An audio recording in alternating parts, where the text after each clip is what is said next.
November 19 Telugu రాష్ట్రాలలో పర్యటిస్తూ హల్చల్ చేస్తున్న మహిళా అఘోరి తాజాగా నల్గొండ జిల్లా నకిరేకల్లో సోమవారం రాత్రి ప్రత్యక్షమయ్యారు.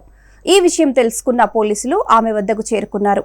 ఎక్కడికి వెళ్లాలో తెలియక అయోమయంలో ఉన్న అఘోరి మాత భద్రతకు ఆటంకం కలగకుండా సమీపంలోని చెరువు గట్టుకు వెళ్లమని ఆమెకు సూచించారు.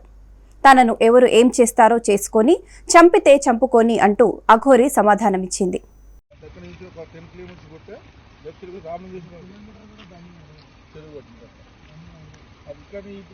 అడవిలో వచ్చింటే మీకు ఇబ్బంది అయింది దానికి పోలీస్ తరఫున చెప్పమని చెప్పింది.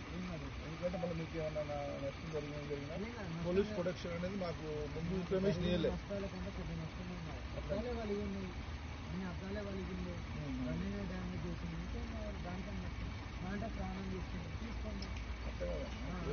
చెరువు కట్టు రామేశ్వరం అది బొమ్మని చెప్పిండు. మా డిఎస్పీ గారు పక్కనే ఉంటుందండి, వెళ్ళండి పక్కనే ఉంటుంది, అది ఇవ్వండి.